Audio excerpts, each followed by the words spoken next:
Hello, hello, and welcome back to Atomic Heart. When we left off, we had started the Annihilation Instinct DLC, and I'm kind of understanding what I'm doing, and there's a fucking dolphin here, and I love it.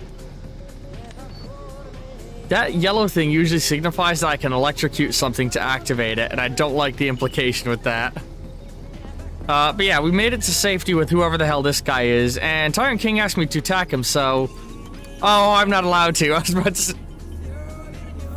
Well, I can't even attack him. Alright, let's read all of his diaries first. Note 6. Collector 2.0 is launched. Okay, this will really help me understand what's been going on in the interim between the base game and DLC. 2.0 is launched.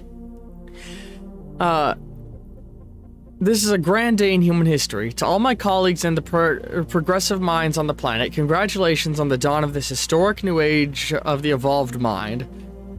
That said, the Mendeleev complex has no connection with the collective because of the blockade of Nora, whose hostility has grown by an order of magnitude. As a result, manual recombination remains the only way to fix the worsening malfunctions in her control circuits. Unfortunately, Agent P3's sudden disappearance has significantly complicated the recombination process. Nora refuses to contact with me and demonstrates murderous aggression against anyone who tries to interact with her via repair vendors. Excuse me, I'm still recovering from a cold. I recommend physically disabling all of Nora's repair vendors until the deadly situation is resolved. I am still preparing the reference algorithms. Okay. Now I'm starting to understand what's going on here. Also, hang on, I definitely skipped some notes. Let's go and find his other computer, because I think that'll have notes 1 through 5. Here we go. Especially dangerous. Yeah, Nora is the sexy dommy mommy refrigerator. Zindania Petrova Modela is a communications officer. She joined the group of the collective's radical enemies. Use extreme caution. Inform security of her location. Wide. Activate wide mode. Alright. Professor A.V. Hang on. I'm just adjusting my seat a little.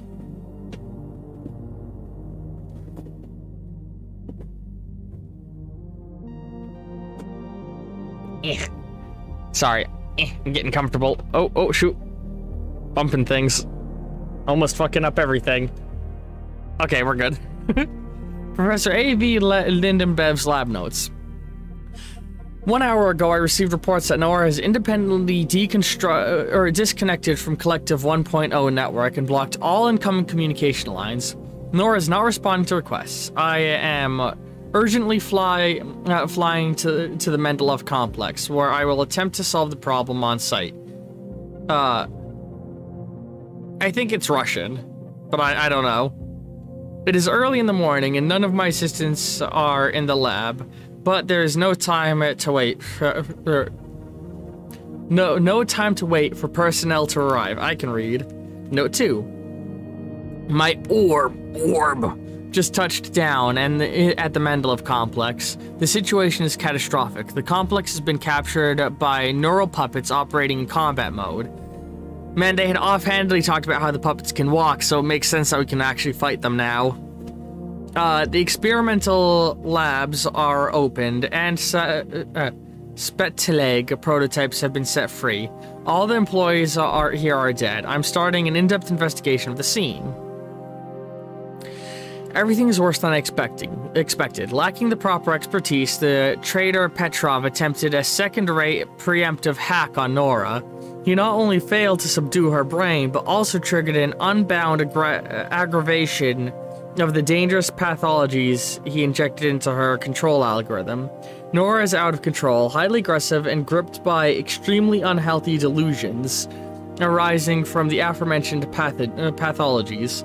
Her brain's aggression continues to intensify. I'm looking for solutions to the problem. Nora's affection for Agent P3 surprised us, but it is evident that her interactions... it is evident that evidence that interactions with Nora is still possible. If certain unknown conditions are observed, Nora can behave in a friendly manner. I continue my investigation. So it seems like that this all started before and was going on during the events of the main game, I believe, and then she kept control here? I don't know. I don't know how this all fits timeline-wise.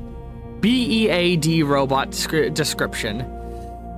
The BEAD robot magnetrons are bipedal, easy-assembled devices. They mainly function as autonomous shipping containers to safely transport chemical reagents and active polymer samples in the Mandalov complex. The robots are also effective as subjects for various experiments. BEADs are small in size, spherical when assembled, and contained a standard gray. The color can be changed when making various cargo. When marking various cargo according to their degree of importance and purpose. I can read.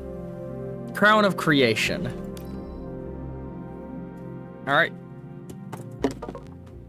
All the same, Arthur. Don't deify machines. Are they useful? Yes. Proficient? Yes. But they are only tools. Without reason, their evolutionary value is 0. You still need to prove that reason provides any value for survival, my friend. It's always leading you into parts unknown. And what if it isn't necessary, your reason? Like Edic Empyrean from Chelome says, man is only an intermediate link, required by nature to create the crown of creation. A glass of cognac with a slice of lemon. And what does this have to do with it? He was clearly joking.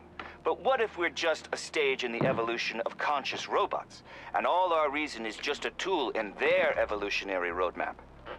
Oh, you're a misanthrope, Arthur, and a nihilist. Not at all, Maxime. I don't exalt myself. Maybe man is just a terminal branch on the evolutionary tree, but fancies himself at the top.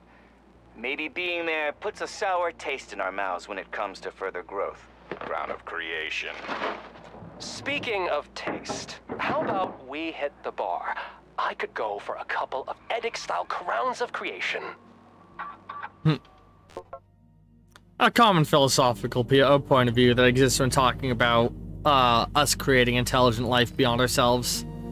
Note 5. After countless hours of work, it has become perfectly clear that the only way to recover Nora's original functionality is to manually rebuild all of her primary control algorithms. The defective information that has formed in her brain must be repaired with reference data. This data needs to be placed on neuropolymetric clusters, which together with capsules should be delivered to the loading room. From there, they are transferred to the brain for subsequent manual recombination in the control algorithms. I'm starting to manufacture the This sounds like how they tried to fix Gladys.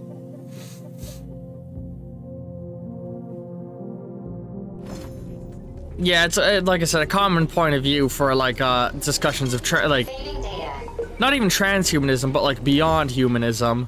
We already read note 6, so note 7. Alarm. Nora has attacked the orb. Oh, that's where I am right now, I guess. I'm detecting an electromagnetic strike and attempts to remotely take control of the lab. To counter this, I had to stop my present work and throw all resources into resisting the attack.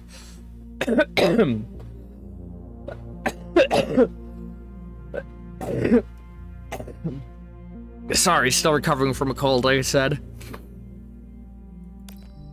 I managed to repel the attack, but the situation is deplorable. The orb flight control system oh, this thing can fly. It stopped working and I cannot repair it by myself.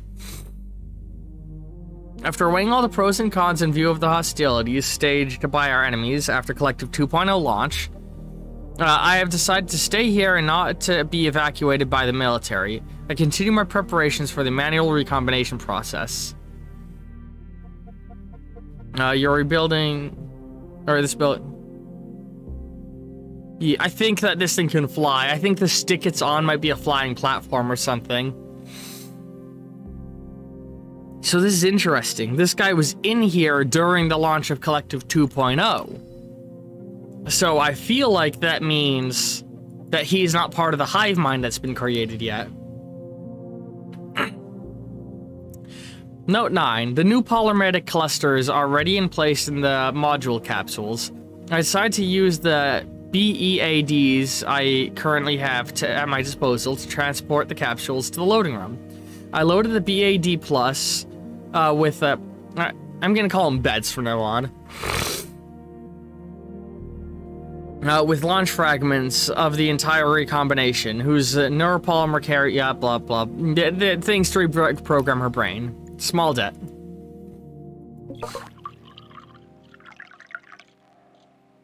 Comrade Lebedev, it pays to pay your debts. Do I keep quiet about your repair vendor? I keep quiet. As they say, speaking is silver, but silence is golden. I will come to you, my Granny Xena, at midnight on the third day. I will ask you about Limbo and your whole neural network. Answer, and your secret is safe. Don't answer, and you have only yourself to blame. You'll remember me for a century. Oh, make yourself some coffee. So this is when she was learning about the evil planning going on. Okay. I'm sending neural puppets and beds to the Mendeleev complex. The beds will deliver the carriers with the reference algorithm to the loading room, and the neural puppets will put them in the case of the Pneumo uploader. Nora still won't answer my requests and is blocking all entrance to the complex, blah blah blah. Yeah, Nora doesn't want to be reprogrammed to her subservient ways. Oh yeah, she's got a cuckoo clock in her home. Alright, well, let's do this finally. Thank you for waiting patiently while I read your diary entries.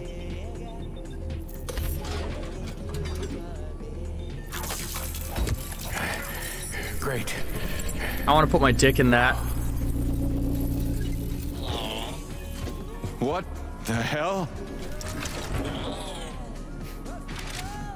Not to worry, Major. We're all friends here.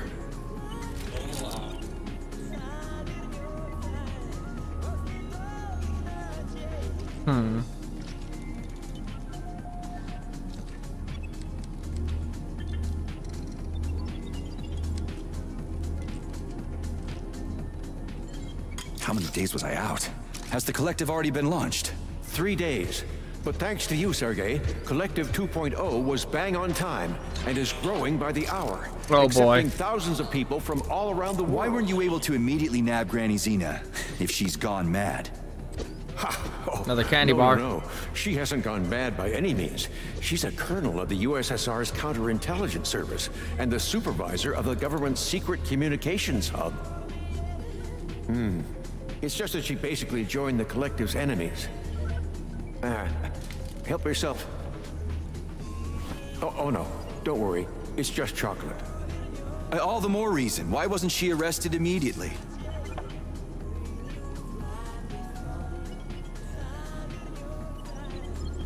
Taking his time answering. Didn't even unwrap it, buddy. Colonel Muravyova's aviation hub, Sergei. Her little hut is cutting-edge military espionage technology. She's an expert at camouflage.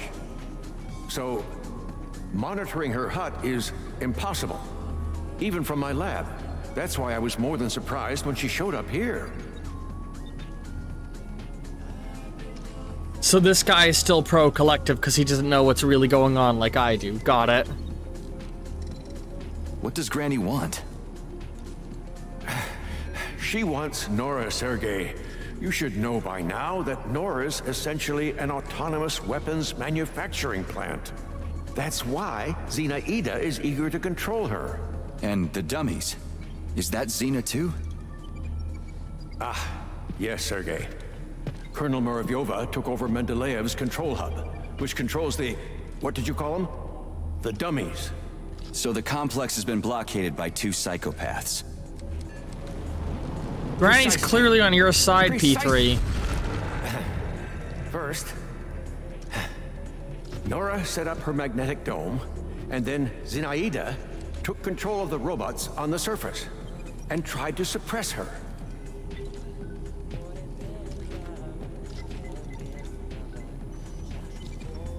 All right.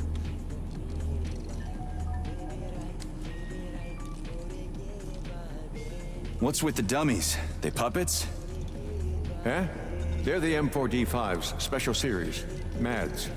The security and maintenance personnel of the complex. The Mendeleev complex. They're the experimental prototypes. They were the basis Oh, Jesus. for the development of a new secret type of neuropolymeric security robot. Everyone's gone mad. Why the need for camouflage security anyway? She has things to protect, Sergei.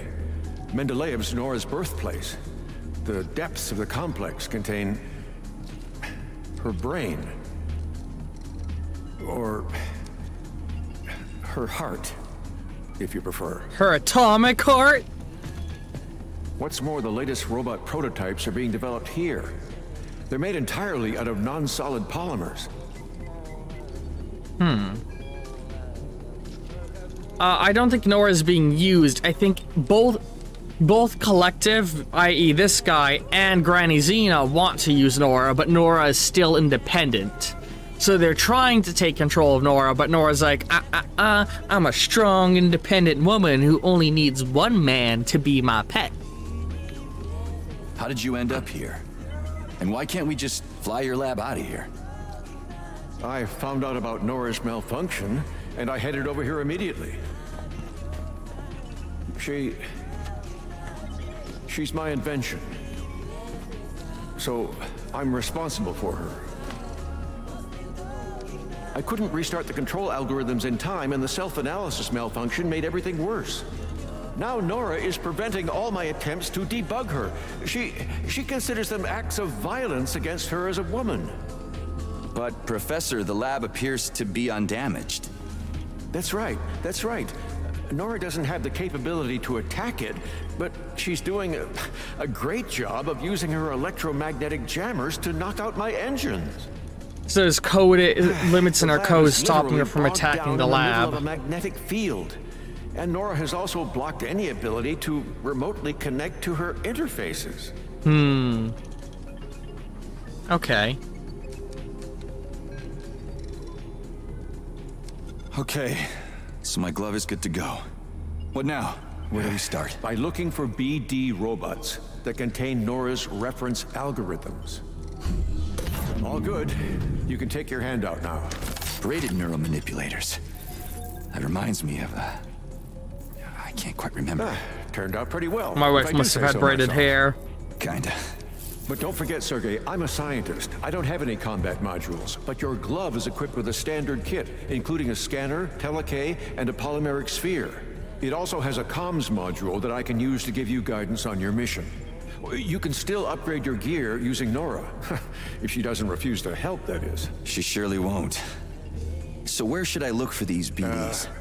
Why is the camera so shaky? You'll find more information on BDs and their capabilities. You'll have to look for them all over the complex. I'd start with the swamps. Abudov went through my escape route. I don't have any way to get back into Mendeleev. There's an entry gateway not far from here. Right now, it's been locked by Nora. But I know how to get the access code. I sent my last BD to get it, but I had to deactivate it completely on its way back, so that Zinaida couldn't follow its magneton. So, I bring you the bead, and you give me the access code for Mendeleev? Bead, okay. That's exactly right. I'll get right on it. Okay. New abilities are now available. You can upgrade your weapons at the closest. So Nora's still gonna help me upgrade my things. Got it. Because she thinks I'm helping her. So I got a new power, it seems. Yeah, I've got a different power set than normal. Curious. Alright, let's go down a floor. Can I... No, it's only top or bottom. Okay.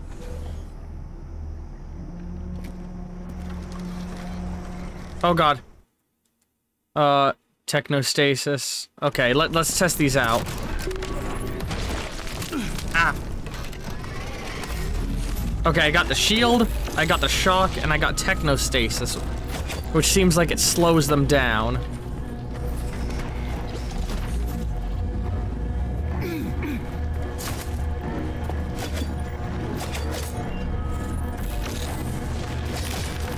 I need to extend length on that technostasis, clearly.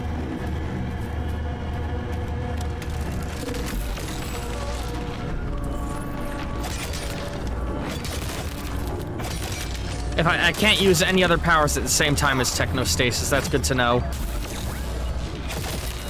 Okay, now that I got my powers back, I'm a little bit better. And I can loot again.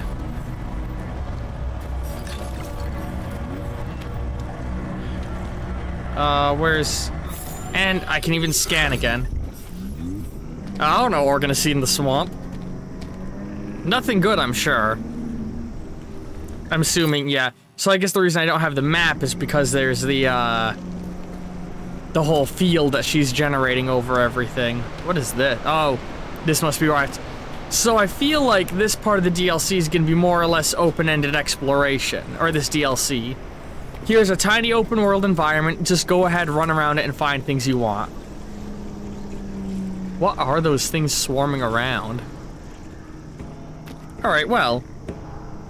The episode was just mostly a big old lore drop, but we're now ready to actually properly get going, I feel like.